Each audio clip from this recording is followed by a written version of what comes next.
Jaya Radha Madhava Punya Bihari.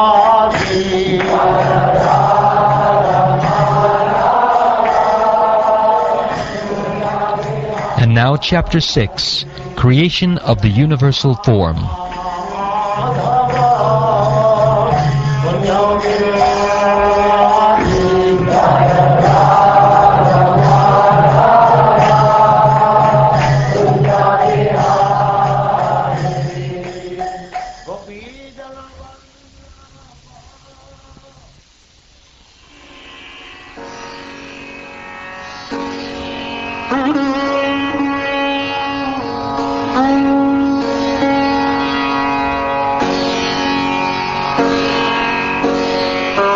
The Rishi Maitreya said,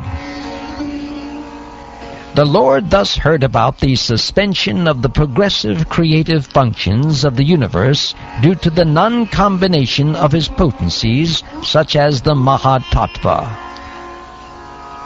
The Supreme Powerful Lord then simultaneously entered into the 23 elements with the goddess Kali, his external energy, who alone amalgamates all the different elements.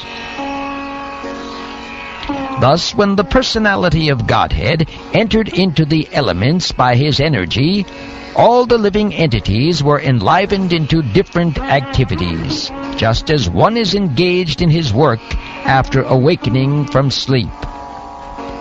When the 23 principal elements were set in action by the will of the Supreme, the gigantic universal form, or the Vishvarup body of the Lord, came into existence. As the Lord, in his plenary portion, entered into the elements of the universal creation, they transformed into the gigantic form, in which all the planetary systems and all movable and immovable creations rest. The gigantic Virat Purusha, known as Hiranmaya, lived for 1,000 celestial years on the water of the universe, and all the living entities lay with him. The total energy of the Mahatattva, in the form of the gigantic Virat Rupa, divided himself, by himself, into the consciousness of the living entities, the life of activity, and self-identification, which are subdivided into 1, 10, and 3, respectively. The gigantic universal form of the Supreme Lord is the first incarnation and plenary portion of the Supersoul. He is the self of an unlimited number of living entities, and in him rests the aggregate creation, which thus flourishes. The gigantic universal form is represented by 3, 10, and 1, in the sense that he is the body and the mind and the senses. He is the dynamic force for all movements by 10 kinds of life energy, and he is the one heart where life energy is generated.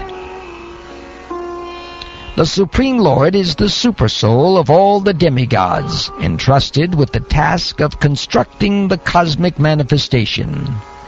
Being thus prayed to by the demigods, he thought to himself, and thus manifested the gigantic form for their understanding.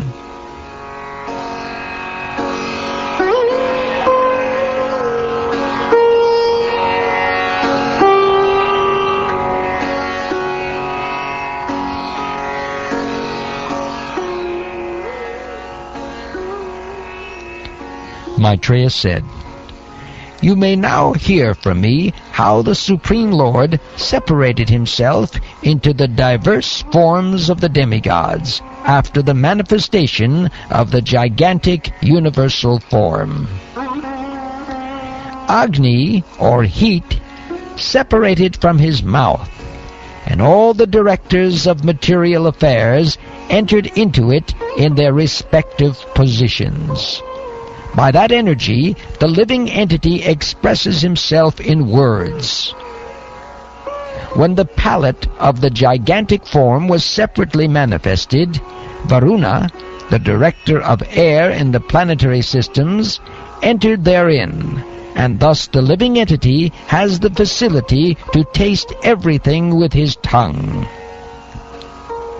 When the Lord's two nostrils separately manifested themselves, the dual Ashvini Kumaras entered them in their proper positions, and because of this, the living entities can smell the aromas of everything. Thereafter, the two eyes of the gigantic form of the Lord were separately manifested. The sun, the director of light, entered them with the partial representation of eyesight, and thus the living entities can have vision of forms.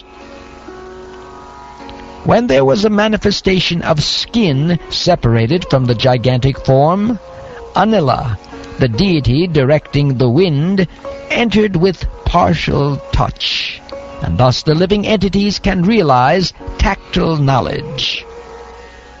When the ears of the gigantic form became manifested, all the controlling deities of the directions entered into them with the hearing principles, by which all the living entities hear and take advantage of sound. When there was a separate manifestation of skin, the controlling deities of sensations and their different parts entered into it, and thus the living entities feel itching and happiness due to touch. When the genitals of the gigantic form separately became manifest, then Prajapati, the original living creature, entered into them with his partial semen, and thus the living entities can enjoy sex pleasure. The evacuating channel separately became manifest, and the director named Mitra entered into it with partial organs of evacuation. Thus the living entities are able to pass stool and urine. Thereafter, when the hands of the gigantic form separately became manifested, Indra, the ruler of the heavenly planets, entered into them, and thus the living entity is able to transact business for his livelihood. Thereafter, the legs of the gigantic form separately became manifest, and the demigod named Vishnu, not the personality of Godhead, entered with partial movement. This helps the living entity move to his destination.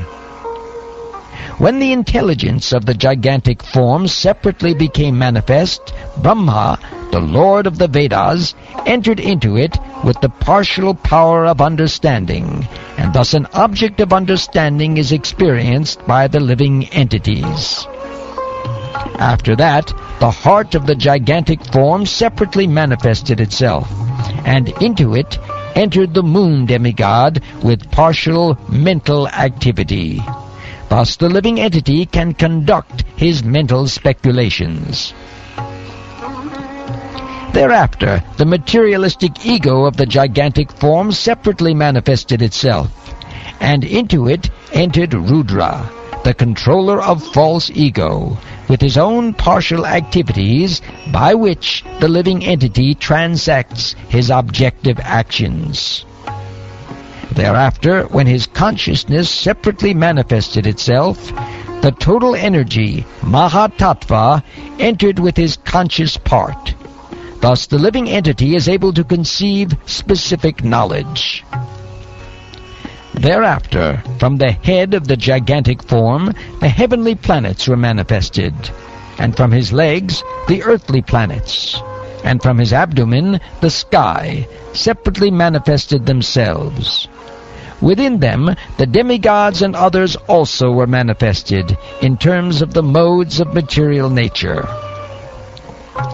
The demigods, qualified by the super-excellent quality of the mode of goodness, are situated in the heavenly planets, whereas the human beings, because of their nature in the mode of passion, live on the earth in company with their subordinates. Living entities who are associates of Rudra develop in the third mode of material nature, or ignorance. They are situated in the sky between the earthly planets and the heavenly planets. O chief of the Kuru dynasty. The Vedic wisdom became manifested from the mouth of the Virat, the gigantic form. Those who are inclined to this Vedic knowledge are called Brahmins, and they are the natural teachers and spiritual masters of all the orders of society. Thereafter, the power of protection was generated from the arms of the gigantic Virat form. And in relation to such power, the Kshatriyas also came into existence by following the Kshatriya principle of protecting society from the disturbance of thieves and miscreants. The means of livelihood of all persons, namely production of grains and their distribution to the prajas, was generated from the thighs of the Lord's gigantic form. The mercantile men who take charge of such execution are called Vaishyas. Thereafter, service was manifested from the legs of the personality of Godhead for the sake of perfecting the religious function. Situated on the legs are the Shudras, who satisfy the Lord by service. All these different social divisions are born, with their occupational duties and living conditions, from the Supreme Personality of Godhead. Thus, for unconditional life and self-realization, one has to worship the Supreme Lord under the direction of the spiritual master.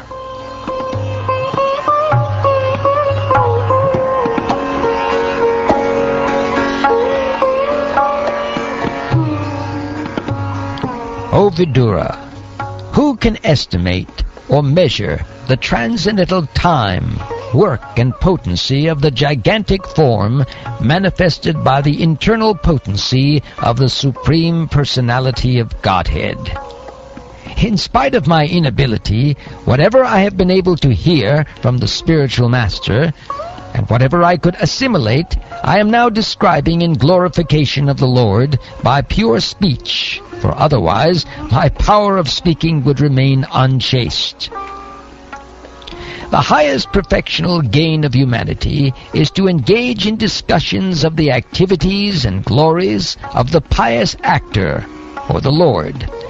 Such activities are so nicely arranged in writing by the greatly learned sages that the actual purpose of the ear is served just by being near them. Oh, my son, the original poet, Brahma, after mature meditation for 1,000 celestial years, could know only that the glories of the Supreme Soul are inconceivable. The wonderful potency of the Supreme Personality of Godhead is bewildering even to the jugglers. That potential power is unknown even to the self-sufficient Lord, so it is certainly unknown to others.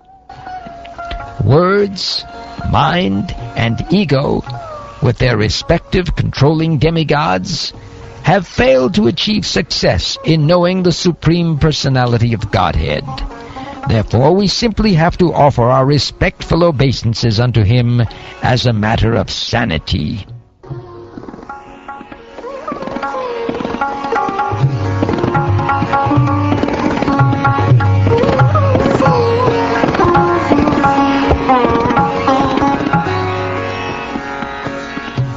Thus ends the 6th chapter of the 3rd canto of the Srimad-Bhagavatam, entitled Creation of the Universal Form.